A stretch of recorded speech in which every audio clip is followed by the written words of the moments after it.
If you ask me कि my subject verb topic क्यों important है, क्योंकि हम एक ही टॉपिक में 3 टॉपिक्स कवर कर लेते हैं। कैसे करते हैं बता रही हूँ। सब्जेक्ट और वर्ब, सदियों पहले सब्जेक्ट ने वर्ब से एग्रीमेंट किया था, ठीक है। बहुत सालों पहले जब आपका जन्म नहीं हुआ था, जब मेरा भी जन्म नहीं हुआ था, तो सब्जेक्ट ने वर्ब से एग्रीमेंट किया था कि हम साथ साथ रहेंगे।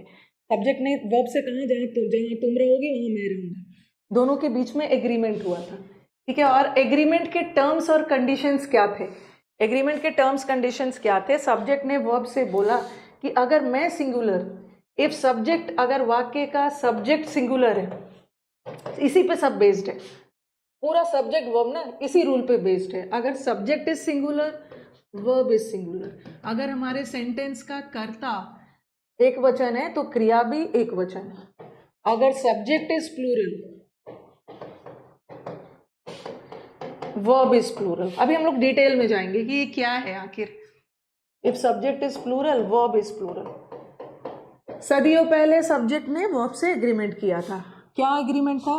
सब्जेक्ट ने कहा कि अगर मैं सिंगुलर तो वर्ब भी सिंगुलर, अगर सब्जेक्ट प्लूरल तो वर्ब भी प्लूरल।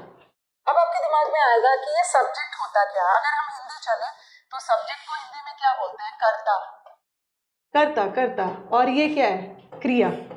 तो सब्जेक्ट ने वर्ब से बोला कि अगर हमारे सेंटेंस का कर्ता एक वचन है तो क्रिया भी एक वचन, अगर सेंटेंस का कर्ता बहुवचन है तो क्रिया भी बहुवचन होगा। अब आपके दिमाग में आएगा कि ये सब्जेक्ट होता क्या है। किसी भी वाक्य को सब्जेक्ट बनने के लिए उसको क्या होना है? किसी भी वाक्य को सब्जेक्ट बनने के लिए क्या होना है? या तो उसको नाउन बनना होगा या प्रोनाउन। हमारे वाक्य का जो सब्जेक्ट होता है ना, कर्ता, या तो नाउन के रूप में होगा या तो प्रोनाउन के रूप में होगा।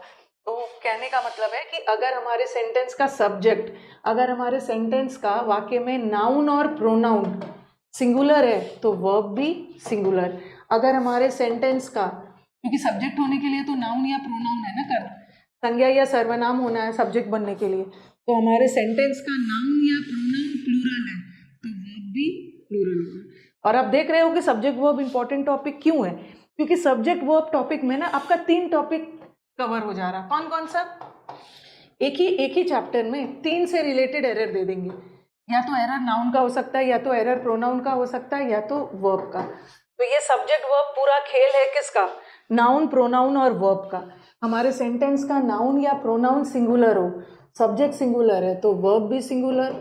अगर हमारे सेंटेंस का नाउन या प्रोनाउन सब्जेक्ट के रूप में प्लूरल है तो वर्ब भी प्लूरल है। तो सब्जेक्ट वर्ब टॉपिक में 3 टॉपिक्स कवर हो गया। क्या? एक तो नाउन, एक तो प्रोनाउन और एक वर्ब। और subject verb is the game of singular and plural.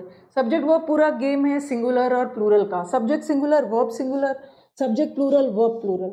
और ग्रामर में 3 ही चीज का सिंगुलर प्लूरल बनता है, या तो नाउन का सिंगुलर प्लूरल बनता है, या तो प्रोनाउन का सिंगुलर प्लूरल बनता है, या तो वर्ब।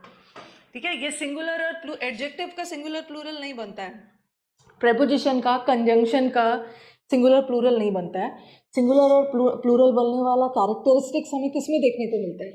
सिर्फ नाउन का सिंगुलर प्लूरल बनता है, प्रोनाउन का बनता है और वर्ब का बनता है।